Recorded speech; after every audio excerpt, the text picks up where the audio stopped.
Pues hoy os traemos prácticamente el experimento más famoso de la historia, ¿vale?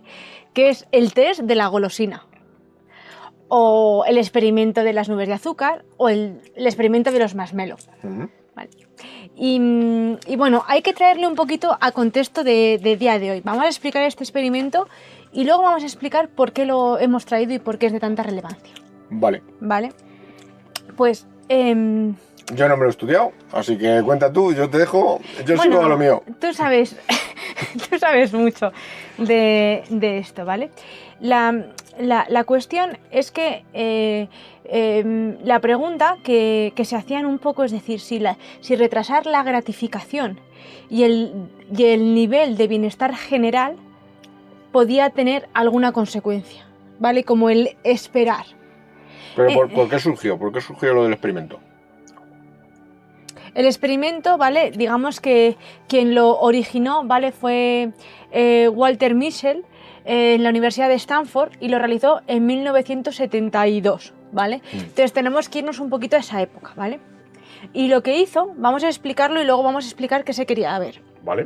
Y lo que hizo es que juntó a 16 niños y a 16 niñas de entre 3 y 5 años, ¿vale? Y lo que les hizo es que les dejaba en una salita. Les daba una gominola, una nube de azúcar, que se la dejaba allí, en la salita. Y les decía, si sois capaces de esperar a que yo venga, os daré, sin comérosla, os daré otra.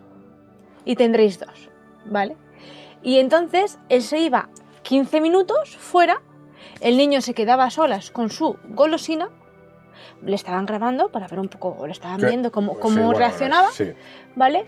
Y a los 15 minutos, si se había comido la golosina, no pasaba nada, y si se había aguantado, ¿vale? Se había aguantado, le daban otra golosina, ¿vale? Vale, pues bueno, pues muy bien. Pues es un experimento que se hizo, ¿vale? En este experimento se vio, ¿vale? Que solamente un tercio de los niños aguantaban sin comérsela y que los que, como eran de 3 a 5 años, pues digamos que los que tenían 5 años pues tenían más ventaja de éxito, ¿vale? O sea, hay que tener estas cositas en cuenta, pues que seguían siendo niños muy pequeños. ¿Qué ocurre? Pues que a lo largo de los años se fue preguntando a esas familias por esos niños cómo iban evolucionando. Y posteriormente... Se siguió la conducta de esos niños. Sí, se hizo un seguimiento de esos niños. Correcto. Exacto.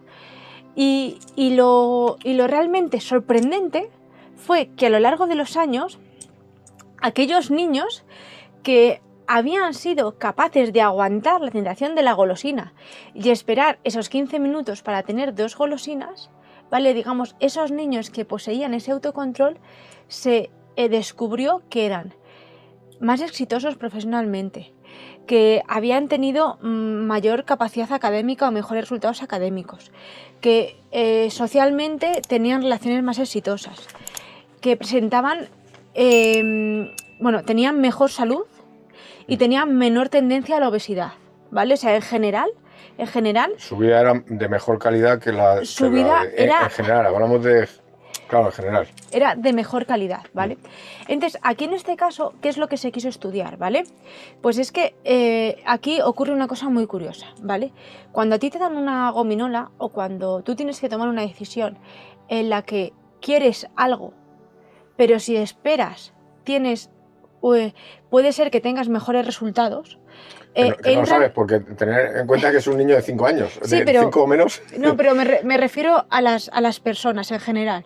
Claro. ¿Vale? Cuando viene un niño o una persona, tú cuando quieres algo, normalmente quien lo quiere es tu sistema límbico, ¿vale? Tu cerebro emocional. Y cuando tú evalúas si ese algo te viene bien o no, quien lo evalúa es tu neocortes. Entonces se genera esa lucha de cerebro límbico versus neocortes, versus cerebro prefrontal, ¿vale? Entonces, ahí hay que ver un poco quién gana. Normalmente cuando te comas la gominola, pues gana el límbico y cuando logras esperar gana el prefrontal, ¿vale?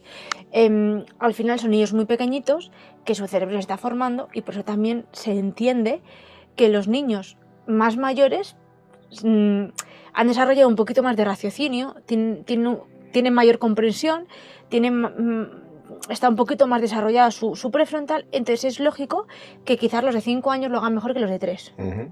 Hasta ahí vale. Hasta ahí vale. Pero aún así, para un niño de 3 o de 5, realmente el esperar supone como para un adulto no sé qué va a pasar. O sea, no me creo, no existe la posibilidad de que me van a dar otra golosina. Si espero, simplemente se quedan esperando como... No sé qué va a pasar, porque nosotros, o sea, para nosotros ese de la golosina no tiene mucho... Joder, pues yo espero porque voy a conseguir 2. Es obvio. Pero cuando te ofrecen un aumento en un salario o un puesto de mejora en otra empresa o lo que sea, claro, ahí ya no sabes qué va a pasar. Por ejemplo, es la segunda golosina. Esto ocurre muchas veces, ¿no? Tú estás en un puesto de trabajo y decides cambiar a otro trabajo. Entonces tú cuando en la empresa en la que estás anuncias que te vas a ir a otra empresa por otro trabajo, muchas veces en la empresa presente te dicen ¿cuánto cobras? Te doy un poco más de tu nuevo salario. Es decir, si tú quieres gratificación inmediata, vas a tener ya el mes que viene 1.000 euros más que lo que te ofrece la empresa nueva. ¿Qué ocurre? Que a lo mejor las condiciones de la empresa presente sabes cuáles son. A lo mejor no puedes crecer o a lo mejor hay X condiciones. Sí, ya conoces la empresa y en la otra no conoces absolutamente nada. Te tienes que arriesgar. Claro, pero que ahí, por ejemplo, es un ejemplo en el que tú dices, me quedo en la comodidad, por ejemplo, que conozco y doy una respuesta rápida o me arriesgo. Sí. Que te puede salir mal igualmente o no, es un ejemplo, no es un ejemplo de cómo podría esto ocurrirnos en los adultos, ¿vale? Pero es muy bonita esa lucha límbico-neocortical ahí, ¿vale? Sí. Es muy bonita. Bueno, este experimento se realiza muchas veces y realmente hubo otro psicólogo, Tyler Watts, que pensó que la muestra que había cogido Walter no era suficiente. Porque claro, a ver, hay que contextualizar. Eran los años 70, en la Universidad de Stanford, pues ¿qué es lo más lógico? Que cogieran a niños, pues... ¿Del entorno del profesorado o algo así? Sí, del entorno de la universidad. Al final hay que tener en cuenta que en el 72, pues un entorno universitario pues era un entorno bueno o económicamente... Bastante estable. Bastante estable. Sí. Entonces, a Tyler Watts no le pareció que la muestra fuera no le pareció que la muestra fuera adecuada y él decidió repetir este estudio en 900 niños de diferentes culturas, diferentes etnias, diferentes grupos económicos para ver un poco los resultados. ¿Y qué es lo que concluyó? Pues concluyó que los niños que venían de familias con niveles económicos más altos, generalmente eran más capaces de pasar el test de la golosina exitosamente. Y además, posteriormente, en su segundo encuentro, cuando se volvía a evaluar pues, cómo se habían desarrollado estas personas, qué puestos de trabajo realizaban, cómo estaban familiarmente, etc., etc., etc., pues concluía también que los niños que venían de una familia con un nivel económico más alto, también a futuro, digamos que estaban en mejores condiciones que los que no. ¿Vale? Es decir, coincidía lo de la golosina igual, por así decirlo, que el primer experimento, pero digamos que puso énfasis en el entorno económico. ¿Vale? En que generalmente quien tenía un mejor entorno económico lo hacía mejor. Entonces, yo aquí me pregunto cómo el ambiente nos influye.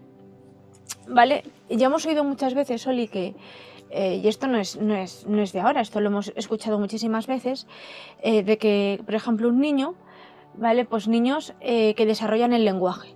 No, pues cuando un niño está en una familia donde los padres tienen un lenguaje más rico, ese niño aprende a hablar con mayor cantidad de palabras. Sí, claro. ¿Vale? Cuando un niño, sus padres son de nacionalidades diferentes y se le hablan en 2 idiomas, el niño aprende a hablar 2 idiomas. Claro. ¿Vale?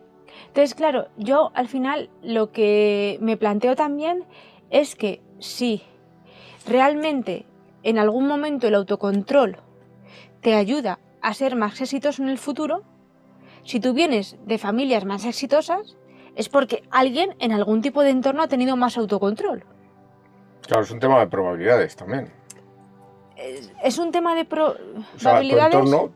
si tu entorno es mejor, tú probablemente tengas una progresión mejor que la de si tu entorno es peor, siendo la misma persona. Sí, porque el entorno nos influye. Nos influye demasiado. Exactamente, hay que tener en cuenta que yo aquí lo que saco también en claro es que el entorno influía también notablemente a los niños. Vale, aclarando entonces ¿qué aclaramos sobre el experimento? Pues aclaramos, por un lado, que bueno, el experimento que hizo El primero.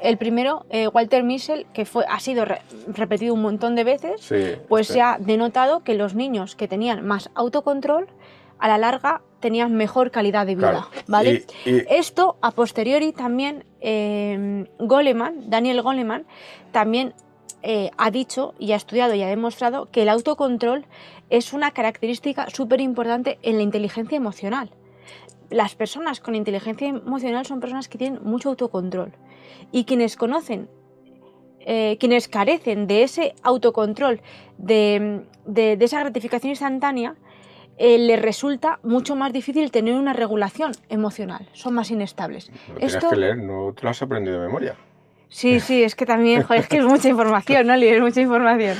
Bueno, sí, vale, entonces yo al final creo que bueno, que se ha demostrado que la no gratificación inmediata puede tener consecuencias o mejores consecuencias al futuro según lo que hagas, ¿vale?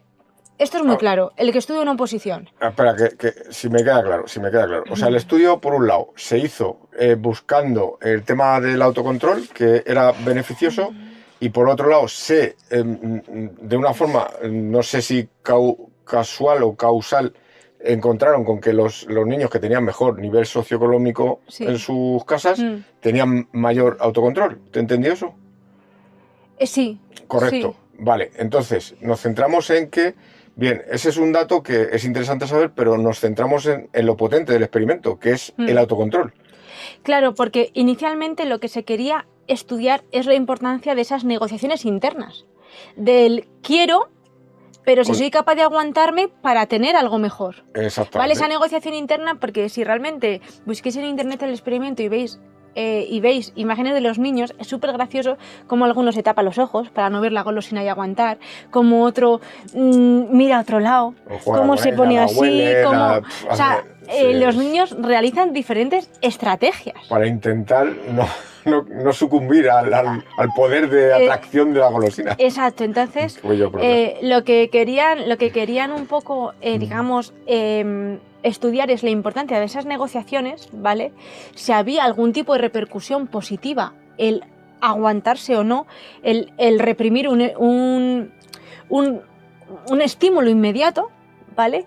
Y luego es que encima lo que sacaron es que según esta capacidad en la infancia podía predecir cómo de exitoso o no ibas a ser en el futuro, ¿vale? Pero bueno, yo aquí en favor de los niños que no se aguantaban a comer la golosina, diría que se ha demostrado científicamente como eso y otras muchas cualidades se pueden entrenar. Sí, claro. ¿Vale? Es decir, si tú dices, joder, mierda, ya es que como yo soy una persona súper nerviosa, súper impaciente, quiero todo ya, se acabó, ya mi vida es un desastre y ya No, exacto, no. Quiere decir que si no tienes autocontrol, tienes para lo que quieres lograr te hace falta, tienes que entrenarlo, ¿vale? Entonces simplemente hay que... este estudio, digamos que demostró cómo de importante es ese autocontrol o cómo de necesario puede ser en el futuro. ¿Qué ocurría antes? Digamos en los 70, o de estas familias de los 70 que se estudiasen los niños en los 90 o al 2000, hay que tener en cuenta que no se conocía tanto de las soft skills. Hoy en día... No estaban tan... Sí. el público general no las conocía. Claro, eso es. Entonces sí que hoy en día conocemos la valía de las soft skills y sabemos cómo hacer ciertos ejercicios para conocer nuestras carencias, conocer nuestras virtudes y potenciar aquello que necesitemos potenciar, ¿vale? Probablemente en los 70, si un niño era impaciente o no lo era, pues si era impaciente te daban un tortazo. Sí. fácil. Y si no lo eras, pues a veces también, Sí, ¿vale? Porque eran los 70, era o sea, lo que había. claro, hay que La enseñanza contextualizarlo. era distinta, claro. Y también los padres carecían de estos conocimientos. Había padres con cierta intuición que sí que podían enseñar a sus hijos ciertas cosas, porque al final todos tenemos intuición, podrían tener ciertos conocimientos, pero no era una mayoría. Ujú. ¿Vale? Entonces, hoy en día ya sí que se conocen estas cosas, podemos poner atención y mejorarlo. Vale. ¿Vale? Entonces, hay que tener en cuenta cómo de importante es ese autocontrol, pero es importante no por el autocontrol en sí, sino es importante porque es nuestro límbico versus nuestro prefrontal. Y esto hay que tenerlo claro. O sea, el límbico es emoción, es parte animal. Y tiene mucha más fuerza que nuestro prefrontal. Exacto. Siempre. Y el prefrontal es lo que nos diferencia de los animales. Entonces, realmente, si tú te dejas llevar por tu límbico, está genial. Todos a veces lo hacemos. Pero tienes que ser consciente de que... Generalmente lo hacemos. No a veces. Generalmente, generalmente lo nos hacemos, dejamos sí. llevar por nuestro límbico. ¿Vale? Pero estamos, digamos, destacando o dando rienda suelta a nuestra parte animal y no a nuestra parte humana, que es el neocortes. Vale. O- Sí, vale. es Venga, sí, un podría poquito, ser así. es un poquito así, vale.